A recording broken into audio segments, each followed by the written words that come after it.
A ver, la clase última, que fue hace 2 semanas, más creo, revisamos tejido conjuntivo propiamente. Y hemos dicho que habían 2 tipos de tejidos conjuntivos: los tejidos conjuntivos propiamente y los tejidos conjuntivos especiales. El día de hoy vamos a revisar los tejidos conjuntivos especiales, por lo menos 2 de ellos. El primero que veremos es el tejido adiposo. De hecho, a la célula ya la mencionamos como una célula fija del tejido conjuntivo propiamente. Hoy hablaremos de ella formando todo un tejido especial, que es el tejido adiposo.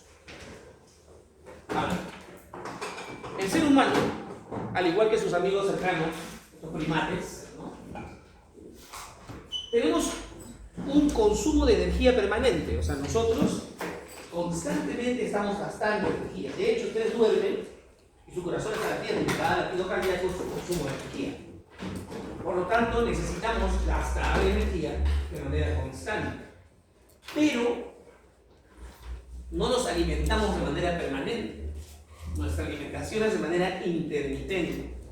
Desayuno, brunch, almuerzo, lunch, cena. Ya 5 comidas al día. Y cada comida demorará pues 10 minutos, ¿no? O sea, 50 minutos al día nos gastamos comiendo, pero tenemos 24 horas de consumo permanente de energía, ¿no? Eso es una condición especial. Consumo permanente, alimentación intermitente. Eso hace necesario que nosotros encontremos un mecanismo de poder guardar energía y consumirla, ¿no?, desde esa reserva.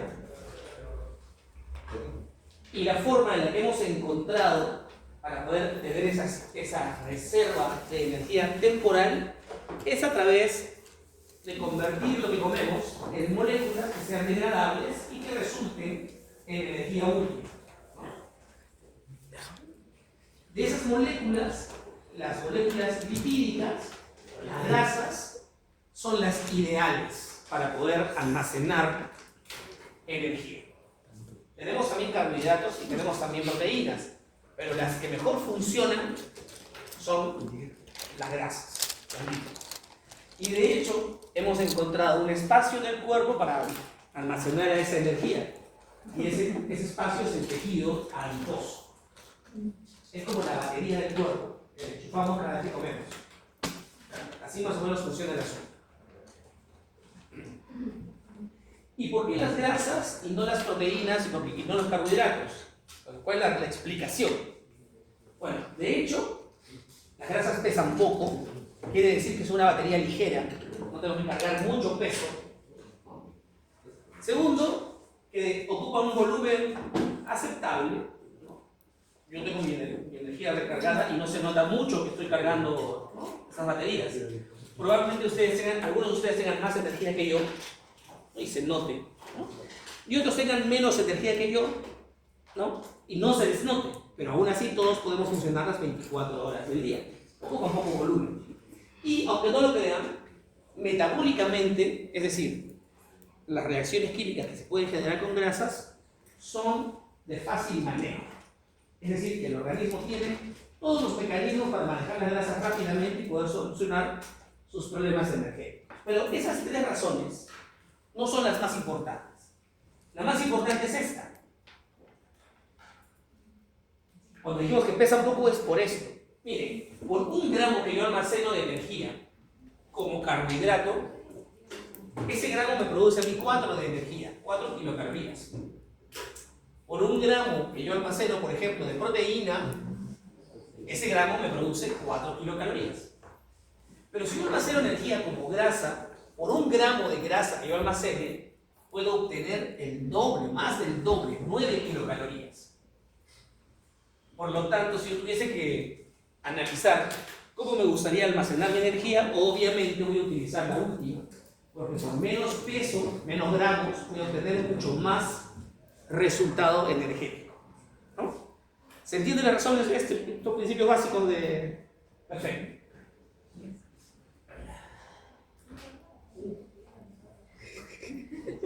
Cuando yo era joven, ¿quién es este? ¿Ah? Calvin Klein. David Beckham, ¿no es cierto? Ni idea. ¿Ah? ¿Y quién es ella? Jennifer Aniston, ¿no? Yo quiero En ver teoría, si en estas fotos, ellos tienen la proporción ideal talla-peso. De todos los que estaban en el mercado fotográfico, estos dos tienen la proporción ideal talla-peso. ¿Verdad? Significa que el peso ideal de Beckham es el que se ve en esa imagen. De todo su peso, ¿cuánto es grasa?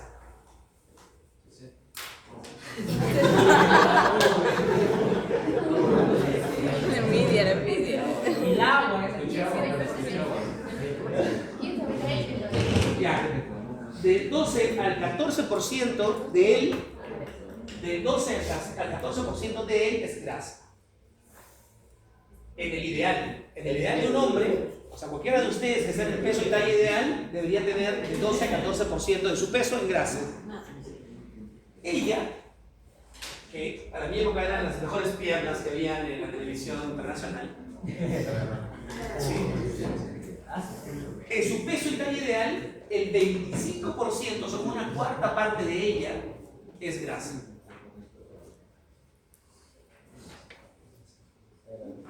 Ellas tienen más grasa que ellos. ¿Por qué? Por los senos. ¿Ah? Por los senos y el... Ya, por ejemplo, porque tienen glándula mamaria, pero yo las pongo acá desnudas a todas ustedes y no todas tienen las mismas glándulas mamarias. Es cierto, pues, ¿no? O sea, unas tendrán unas glándulas más pequeñas, unas más grandes, unas que base ancha, base angosta, que miran para arriba, que miran para abajo, o sea, son diferentes. Ya, es la grasa visceral, estamos a, bueno, sí, es terrible. glúteos. Pero hay más razones, ¿no? Una de las razones más importantes probablemente sea la proporción de músculo, ¿no? El músculo de hecho pesa más, ¿no? Entonces, de hecho uno puede bajar de grasa y subir de peso. Los que hacen gimnasio saben que eso pasa, ¿no? ¿Verdad? Porque el músculo cuando aumenta el peso. ¿Dónde está la grasa en los hombres? ¿Dónde se acumula la grasa en los hombres? Un poquito en el cuello. Yo no puedo decir que poquito. Un poquito en los pectorales, que se ocultan tras algo, ¿no es cierto?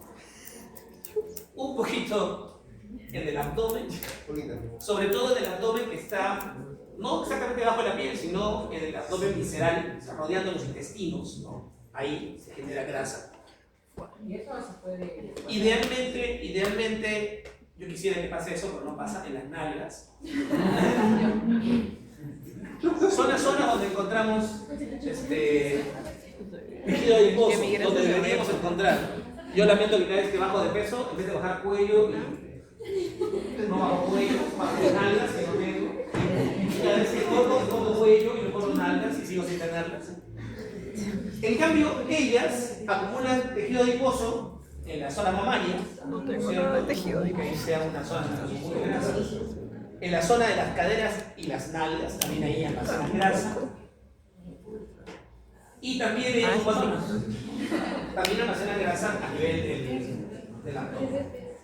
Eso es lo normal. Ahí encontramos mayor, en ese 12%, 14% o en ese 25%, ahí es donde encontramos una mayor concentración de este tejido adiposo. A veces se nos va la mano, ¿no? Y aumenta el depósito de energía como tejido adiposo.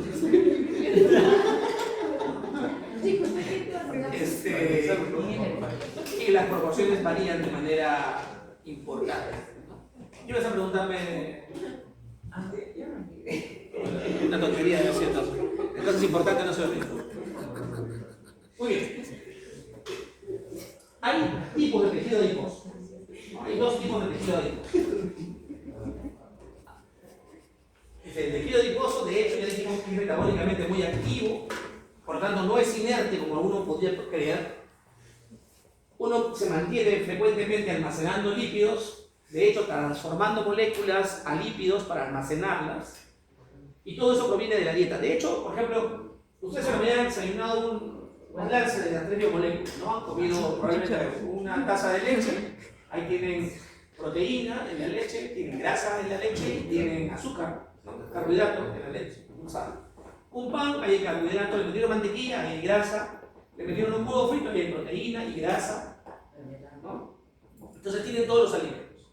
Cuando uno los come, los ingiere, esos alimentos se guardan como tal. Uno se guarda como grasa, todo lo que fue grasa se guarda como grasa en el tejido graso.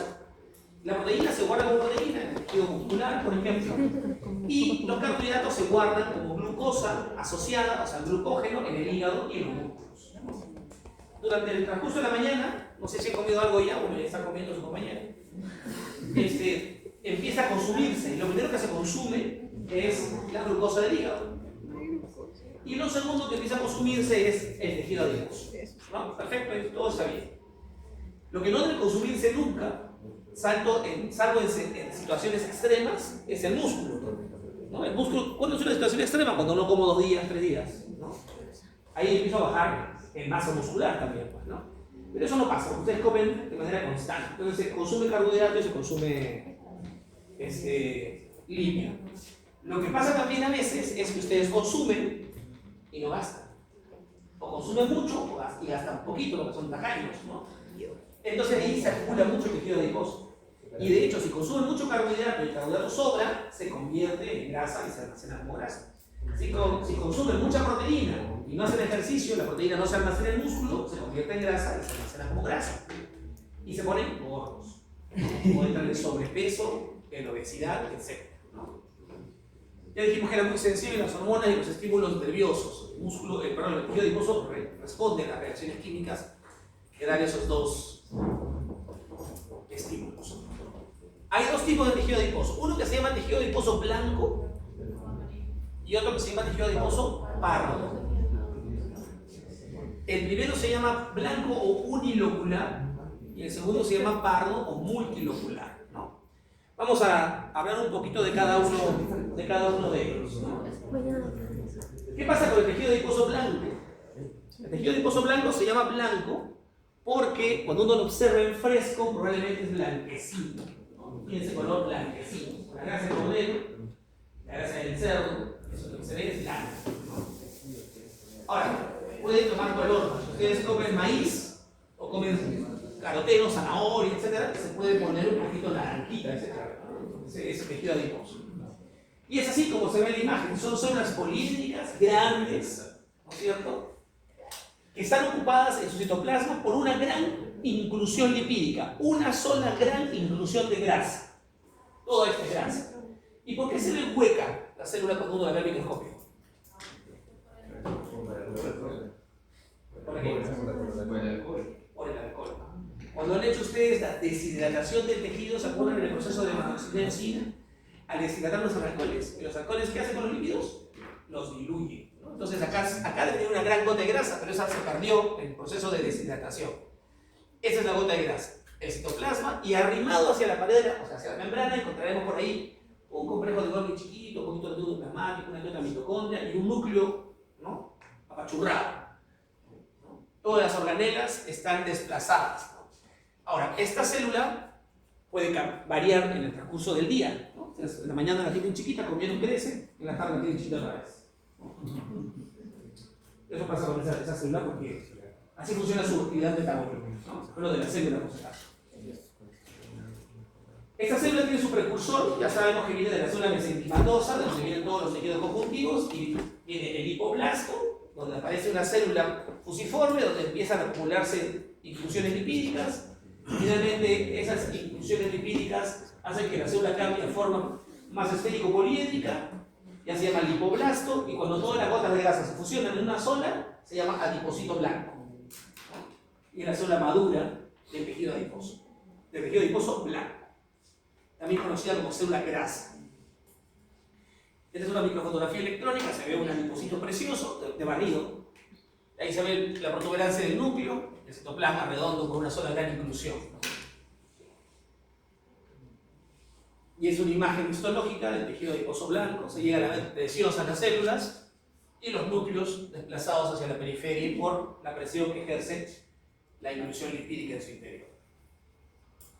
Aquí se utilizó un pigmento rojo que tiene afinidad por la grasa, con un procedimiento en el que no se usó alcohol para la deshidratación, de tal forma que se impregnó el tejido del pigmento rojo, ¿no? Ya. ¿Qué es grasa primaria? ¿Qué es grasa secundaria? ¿Qué es obesidad? ¿La promo? A ver, cuando nosotros estamos en proceso de desarrollo embrionario y fetal, eso están haciendo ahorita, creo, o han hecho ya, uno le dice, uno estima que la mujer gana cierta cantidad de peso. Ese peso es el líquido amniótico, las membranas, la placenta y el feto, ¿no? ¿Cuánto debe ser esa ganancia normal? En una mujer normal de la especie humana, ¿cuánto debe ganar de peso en un embarazo? Todo el peso que ganar 3 kilos. 10 A ver, si la mujer comienza su embarazo con 70 kilos, a los 9 meses, ¿cuántos kilos debe tener? 10. 10. 20. 10. ¿Cuál es el incremento de la Feto mujer? pesa 4. De 24 años que pesa 70 kilos. Comienza su embarazo. ¿Cuánto de peso debe ganar en 9 meses? 10 kilos. ¿Quién da más? 10. 10 a 15, dice. De 8 a 10. De 10 a 7. De 8 a 10. ¿De 10 a 17 o 10? De 7 a 10 sería. Ya, lo normal se espera que gane de 9 a 11 kilos. ¿Ya? Pero no, o sea, tiene que ser así, de 9 a 11, no de 7 a 10. Significa que un embarazo normal pesa entre 9 y 11 kilos. Hay mujeres que durante el embarazo ganan 20, 22, 23. Y ese peso es de ella, ¿no? Y también algunas partes del producto de la gestación, de la placenta, las membranas, sobre todo del feto. En ese periodo de desarrollo fetal tardío, empiezan a aparecer los adipoblastos y los adipocitos y empiezan a depositarse los adipocitos en ciertas zonas. ¿Qué zonas? Principalmente por debajo de la piel, formando lo que se conoce como hipodermis o panículo adiposo o tejido celular subcutáneo. Todos debajo de la piel tenemos grasita. Hace un pliegue y eso que agarran es grasita, ¿no? Todos tenemos eso. Hay pliegues y pliegues, ¿no? Usualmente es parejo. Eso empieza a aparecer en el periodo fetal final. Entonces, cuando nacemos, ya tenemos nuestros adipocitos ahí ubicados en esa zona. Cuando ese niño nace y empieza a recibir la alimentación, la primera alimentación que recibe es de la mamá. Y de hecho, se hablaba de una alimentación a libre demanda, ¿no? Es una cosa que se difunde mucho. Es decir, el bebé tiene hambre y se le alimenta, ¿no?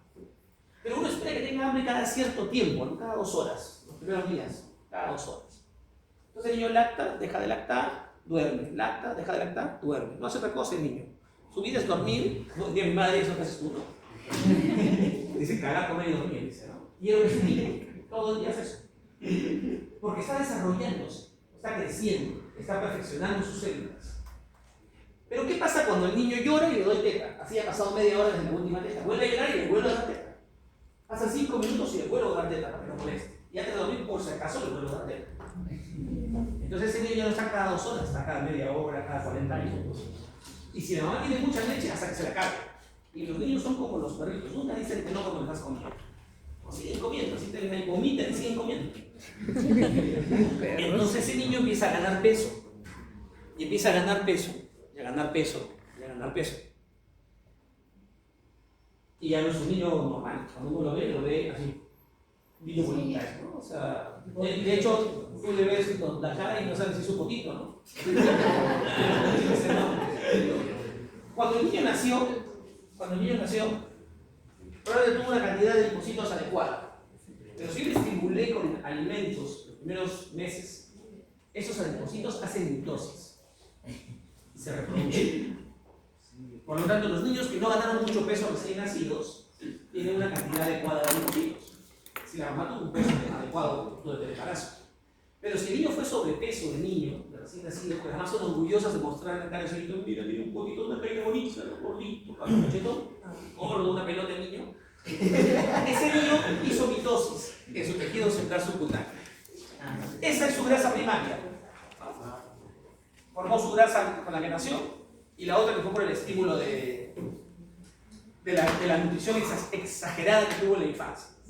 Si yo paro acá a 2 niños, uno que fue gordito de recién nacido y otro que fue normalito de recién nacido, y cuento sus adipocitos, el primero puede que tenga 1000 y el segundo puede tener 3000.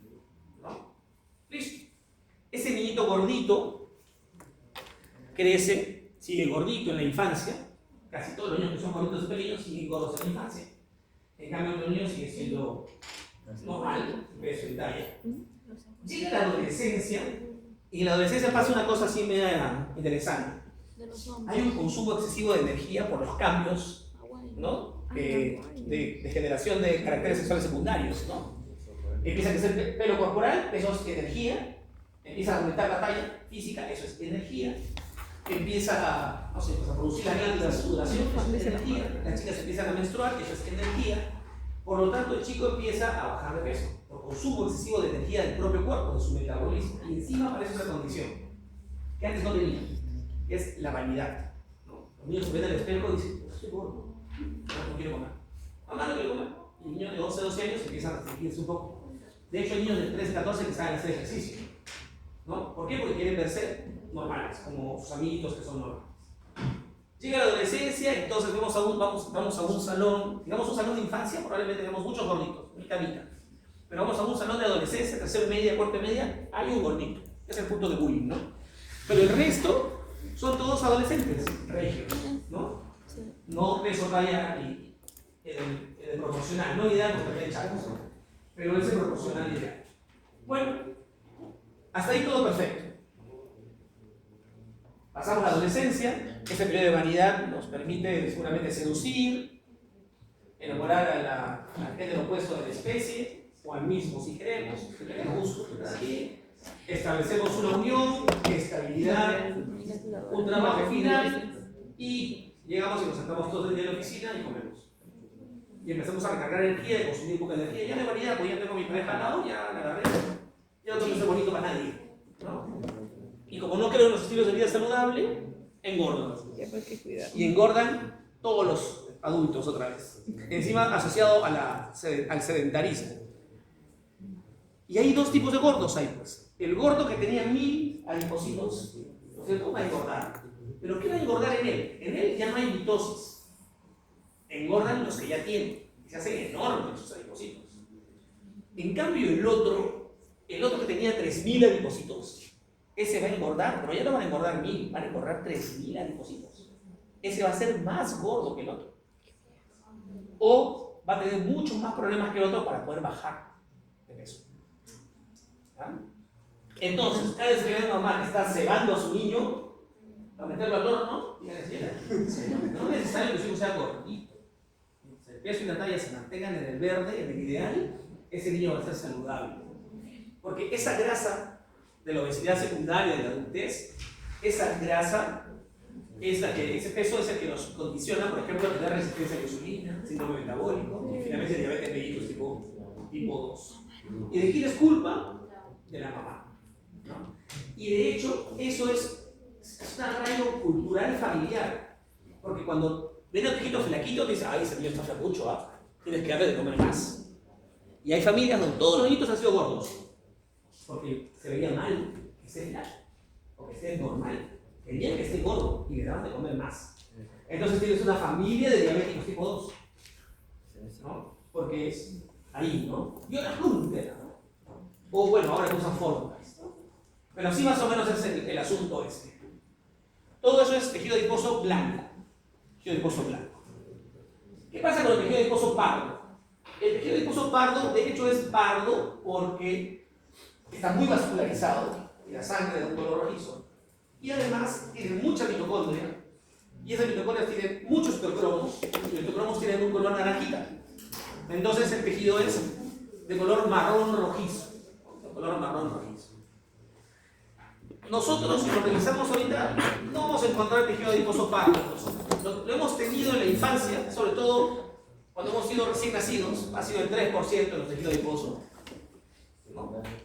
Y no es el tejido adiposo que vemos ahora en los adultos. No existe en el adulto. Y ese tejido adiposo es un tejido adiposo metabólicamente activo que cuando usa sus citocromos genera calor. Y ayudó al feto a mantener su temperatura, ¿no? Durante su periodo de la gestación. Y lo ayudó un poquito al recién nacido a controlar su temperatura, a producir calor, cuando no estaba muy bien abrigado por la mamá, ¿no? Para eso sirve ese tejido adiposo pardo. De hecho, hay especies de animales que tienen tejido adiposo pardo. ¿Por qué? Porque son animales que duermen meses, ¿no? Que entran en periodo de hiberna. Los animales que entran en hibernación, como el oso pardo, como los osos, por ejemplo, tienen tejido adiposo pardo que produce calor para permitirles durante todo el invierno estar ahí, es una bolita de su cuerpo, ¿no? Yogi es un ejemplo de eso. Ahora, ese se llama adiposo pardo o multilocular, porque cuando uno lo ve al microscopio, no encuentra una gran gota de grasa, sino encuentra muchas gotitas pequeñas de grasa. Cada bolita ahí negra es una gota de grasa. Y muchas mitocondrias. El núcleo acá sí es central, núcleo intermedio, ¿no? Esférico. Y así se ven, ¿no? Cada célula tiene muchas bolitas de grasa en su interior. A veces no dejan ver al núcleo las bolas de grasa que tiene la célula. Ahora, si ustedes ven hacia la derecha, hacia acá, bueno, de acá a su izquierda, está la ubicación del tejido adiposo blanco. ¿Dónde se ubica el adiposo blanco? Debajo de la piel, formando el panículo adiposo. Y también se ubica mucho a nivel visceral, del abdomen, alrededor de los intestinos, en una zona que se llama epíplon. Ahí hay mucha grasa. De hecho, ustedes han comido chunchullo en la parrilla. Hay que limpiarlo, ¿no? De bolitas de grasa, porque esa es la grasa visceral. De hecho, esa grasa es bien difícil de bajar o de desaparecer, ¿no? También hay en la región retroperitoneal, atrás del abdomen, en la región inguino-gonadal. De hecho, aquí adelante, en los varones con sobrepeso, se acumula mucha grasa. Por eso nos burlamos de los gorditos muy gorditos cuando les vemos su genitalidad, ¿no? Porque cuando la grasa crece mucho en la región del periné, en la región del pubis, el pene queda inmerso dentro de esa grasa, ¿no? Entonces el niño tiene que traccionarse para poder orinar y poder sacar el pene hacia afuera. Cuando son muy adultos y gordos, su pene se ve reducido de tamaño y se hacen penes inútiles, ¿sabes? Porque y no estoy hablando de error, o sea, un pene es inútil cuando no llega al fondo de la vagina en un adulto. La vagina tiene entre 7 y 9 centímetros de tamaño. Si un pene tiene menos de 9 centímetros, no va a poder depositar el semen en el fondo de la vagina y no va a poder ser fértil esa pareja. Y una causa de infertilidad es precisamente obesidad de él y de ella, porque ella también acumula grasa blanca en esta región. Es como poner dos colchones entre el pene y el fondo de la vagina. Entonces, qué triste, bueno, por una razón mecánica. Ahí se acumula la grasa blanca. En cambio, la grasa parda está metida, bueno, no se ve del adulto, pero en nuestro periodo fetal ha estado en la región cervical, en la región subescapular, en la región mediastinal, básicamente, ¿no?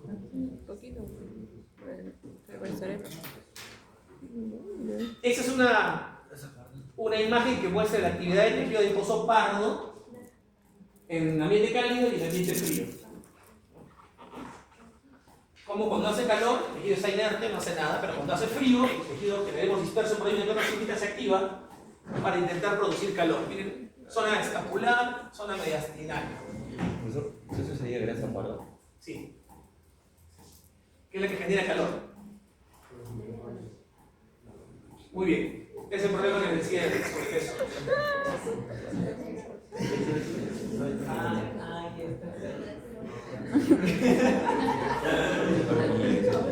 Entonces, chicos, cuando te preguntan, y no pasa que te preguntan mucho a los médicos, oye, ¿qué puedo hacer para bajar de peso? Ya, pues ahí está la respuesta. Uno, consume la energía que gasta, energía que consume. Significa que lo que comes, úsalo. Y si quieres bajar de peso, consume menos energía y gasta más energía. O sea, tener una vida, un equilibrio. Si tienes un equilibrio, vas a darte equilibrado. Pero si estás gordo, tienes que tener un desequilibrio. Consumir menos, gastar más. Ahora, dice, pero doctor, yo camino todos los días 5 kilómetros. Y eso no es ejercicio, eso es parte de tu vida. Tú me estás diciendo que todos los días caminas 5 kilómetros. Tus cuentas están corriendo 5 kilómetros. Tienes que caminar 8 o 10 para generar ese cambio que te dice más consumo, más gasto, menos consumo. Por ahí va la cosa. Lo ideal es dieta más ejercicio. O sea, la respuesta es fácil. Es clase de histología de segundo año de medicina. Cómo bajar de peso. Come menos Y de hecho has visto que todo se convierte en grasa. La proteína se convierte en grasa, la glucosa se convierte en grasa. La grasa ya es grasa, entonces come menos. Yo que comería menos carbohidrato, comería menos grasa, pero dejaría proteína porque proteína no se consume, ¿no? O sea, no se mueve tan rápidamente. Pero igual no se sentirían porque tienen que hacerlo.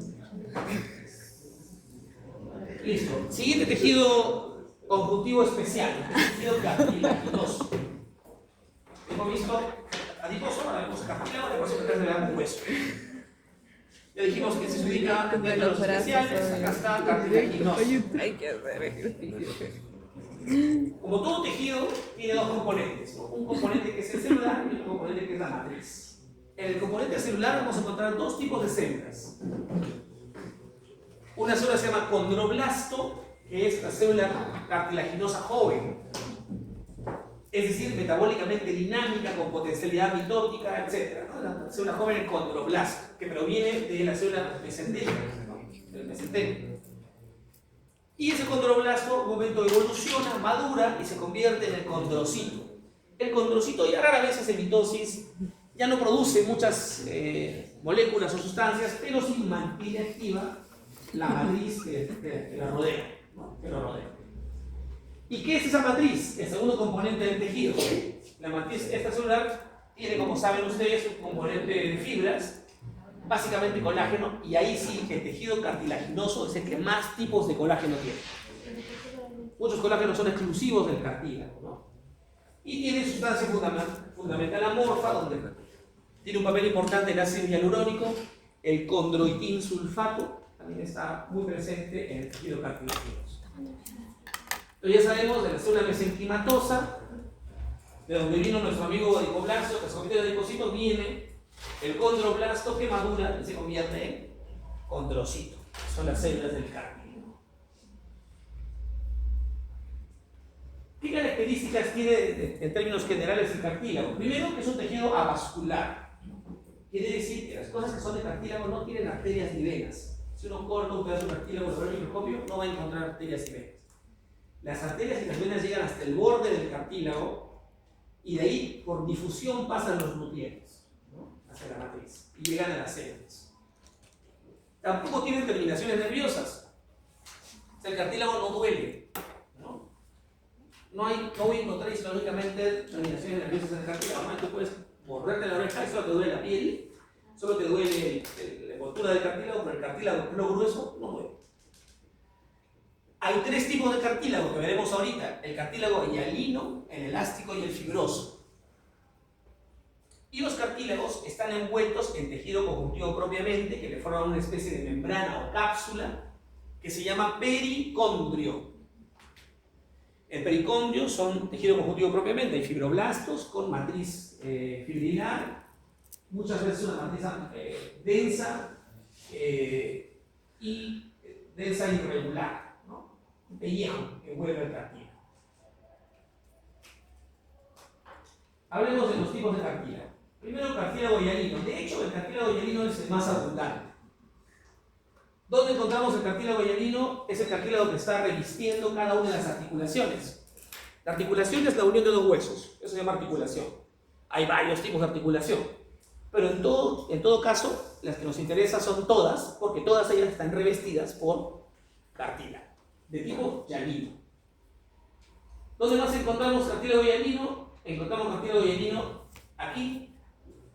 Esta es una terminación de un hueso largo, y entre la epífisis y la diáfisis hay una línea, esta línea que está acá, que es de cartílago hialino, que está depositado el cartílago sobre esta base que se llama metáfisis. Ese cartílago hialino le ofrece a este hueso, la posibilidad de crecer longitudinalmente. Porque si el cartílago crece, el hueso crece y la longitud de la persona crece. Por eso este cartílago se llama cartílago del crecimiento. Cartílago de crecimiento. Ese cartílago de crecimiento que está ahí, en esa zona entre la epífisis y la diáfisis, llega un momento en que desaparece, se convierte en hueso, se osifica.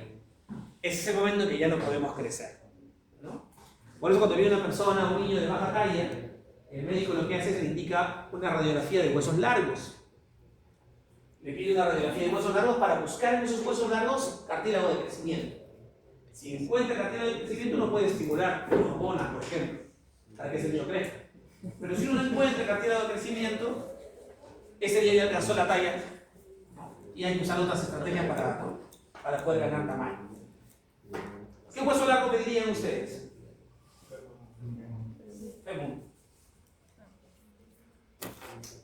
Yo pediría la mano. Porque tengo huesos largos acá, son largos. ¿No? Claro, son pequeños, pero son largos. Entonces, y es más fácil una radiografía de mano que una radiografía de fémur. Entonces, se usa mucho la radiografía de mano para ver cartílagos de crecimiento y estimar lo que se ve de desarrollo. ¿Dónde más tengo cartílago hialino? En la pared torácica, completando la... Que bueno, podrían considerarse articulaciones contracostales. Pero es un esqueleto cartilaginoso del adulto.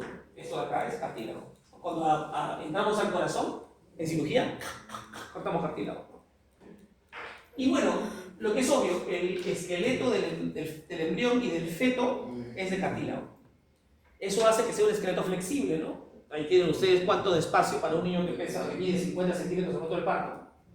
Y cuando sale por un hueco de 10 centímetros de diámetro, ¿no? Entonces tiene que alterarse su esqueleto de tal forma que permita que salga por ahí. Es como una malagua de gelatina. Sale y lo se otra vez se ensambla fuera. Eso es porque el esqueleto es de cartílago. De hecho, una de las formas de que se forme hueso es a través del cartílago hialino. Se llama osificación endocondral. ¿Qué es embriología? ¿No han hecho? Entonces, una de las formas de formarse hueso es con una estructura previa de cartílago y no se llama osificación endocondral. Voy a conversar con el profesor Giovanni, que creo que ya había hecho eso. Ah, me ha mentido. En caso de no haber cartílago, se usan otros métodos. O sea, como ya se puede estimular si ya no hay cartílago. Ah, te rompo el hueso, po. Te fracturo el hueso, te pongo unas herramientas metálicas por fuera, te tracciono y genero cicatrización. Meses echado en cama. Medicamentos, no creo. Con traumas que no funcionan. Los condrocitos del tejido cartilaginoso hialino están habitando un espacio que se llama una laguna del condrocito. Acá están los condrocitos, en esa laguna, donde hay un líquido, que es el líquido tisular que ellos mantienen vigente. Los condroblastos, usualmente en el adulto, están ubicados en la periferia, cerca al pericondrio. Ahí tenemos un condroblasto y un condrocito. El condroblasto produce matriz, produce colágeno, interactúa mucho con la periferia. El condrocito, en cambio, queda capturado en su laguna y solo mantiene activa la matriz.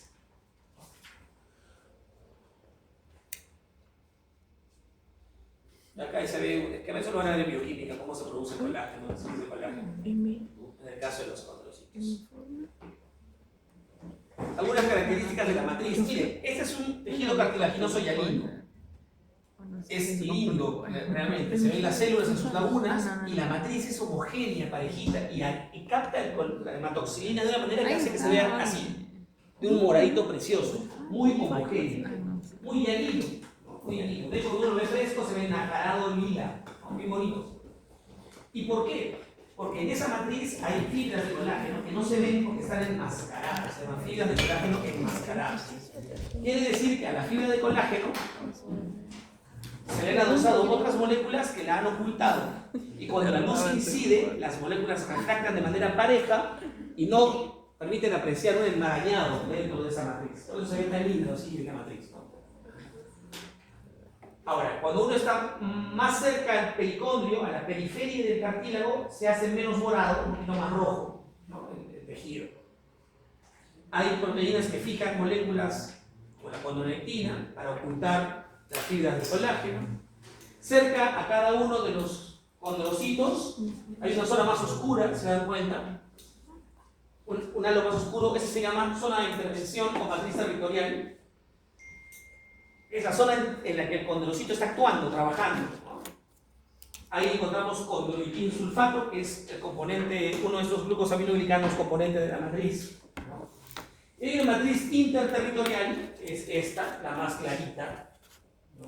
Esta de acá, donde predomina el colágeno 2, que es el colágeno más abundante del cartílago, ¿no? Entonces acá se ve un condrocito maduro, ¿no es cierto? Su matriz periférica, su matriz territorial, condroitin sulfato. Esto es líquido, ¿no? Líquido tisular, condroitin sulfato, y esto de acá es la matriz interterritorial colágeno 2.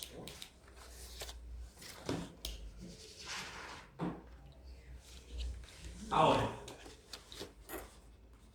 si ustedes ven este tejido cartilaginoso, van a darse cuenta que en algunos sitios se encuentran los cartílagos muy unidos, ¿sí? Muy cercanos. Esos grupos de condrocitos cercanos se llaman grupos isogénicos terrenados o condrona. Significa que todos esos condrocitos provienen del mismo condroblasto, que hizo mitosis. Es como una explosión clonal, ¿no? ¿Qué va a pasar con esos condrocitos? Mientras madura el cartílago, van a ir produciendo matriz y se van a ir separando unos de otros, ¿no? Y van a quedar cada quien en su sitio, como acá. Ya cada quien es en su sitio, ¿no? Estos todavía están recién desaparecidos en su grupo isogénico, ¿no? Dispersados.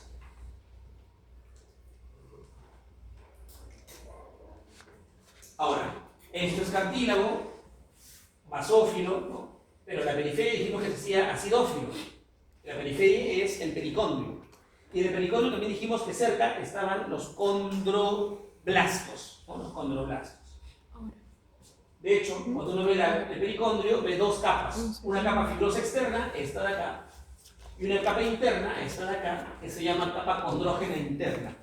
Condrógena por los condrocitos, condrógena interna.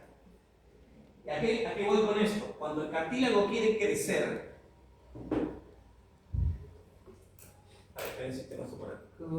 cuando el cartílago quiere crecer, toma dos decisiones para crecer. Una se llama crecimiento cartilaginoso intersticial. ¿Qué quiere decir crecimiento cartilaginoso intersticial? Significa que estos dos condrocitos que están cerca producen matriz y se separan.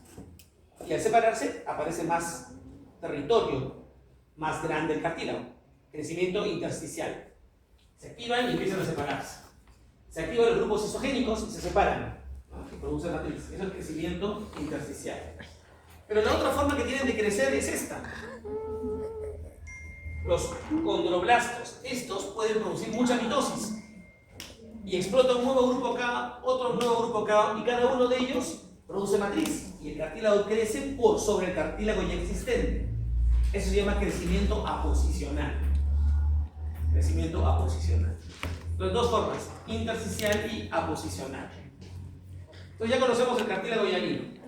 El segundo tipo de cartílago es el cartílago elástico, amarillento, y su característica es que en la matriz encuentro fibras elásticas. O sea, tiene lo mismo que el anterior, tiene pericondrio, tiene condrocitos, lagunas, solo que su matriz no es una matriz oculta, pareja, homogénea. No, acá yo veo fibras elásticas. ¿Dónde encuentro ese cartílago? Por ejemplo, lo encuentro en la epiliotis, lo encuentro en la trompa de Eustaquio, que es un túnel que comunica el oído interno con la cavidad nasal. Incluso yo podría tener cartílago elástico en el rabillón de la oreja y en la nariz, ¿no? Hay fibras elásticas de cartílago elástico ahí, porque yo lo modifico y vuelve a su sitio. Y eso es propio de las fibras elásticas, ¿no? Finalmente tenemos el cartílago fibroso. Ya, el cartílago fibroso es igual que el tejido conjuntivo denso, solo que en vez de tener fibroblastos tiene condrocitos. Y el colágeno que predomina va a ser colágeno tipo 1. ¿Dónde tenemos tejido fibroso? En los discos intervertebrales, los tendones y los ligamentos son de este cartílago fibroso. Cartílago fibroso. Miren, esta es una fotografía del tejido cartilaginoso elástico, donde hemos pintado de negro las fibras elásticas. Se ven los condrocitos y se ven fibras elásticas. Y arriba, acá, ¿qué es esto de acá arriba? Todo es tejido del cuerpo. Eso es pericondrio. Pericondrio. Acá tenemos cartílago, fibrocartílago. Este es un tendón que se mete al hueso. Eso es fibrocartílago. Este es un disco intervertebral que tiene un anillo fibroso alrededor. Ese anillo fibroso es el cartílago fibroso. Y así se ve el cartílago fibroso o fibrocartílago. O sea, si lo ven, es igual que el tejido conjuntivo denso, ¿no? Incluso hasta medio modelado se ve en algunos sitios. Pero las células no son fusiformes, sino son redonditas, porque son condrocitos, ¿no? Condrocitos.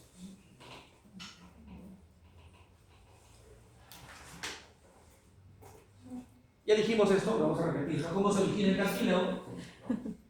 Células mesénquimas se hacen más redondeadas, se forman cúmulos, ¿cierto?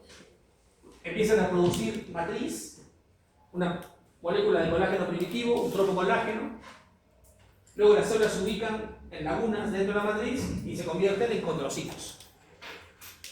Y luego aparece el pericondrio. Listo, así se forma el cartílago, así de simple. ¿Y cómo crece el cartílago? Ya dijimos.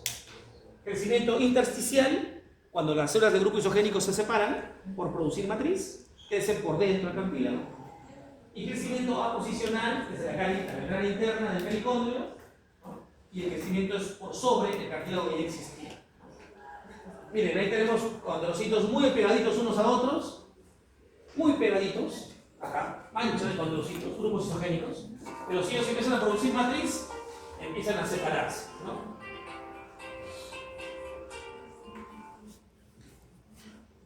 Y listo. ¿Alguna pregunta con respecto a adiposo o a cartílago? Son tejidos muy básicos. Ya con tejido óseo y nos vamos a complicar un poquito en la próxima clase. Muy bien, chicos, eso es todo lo de hoy.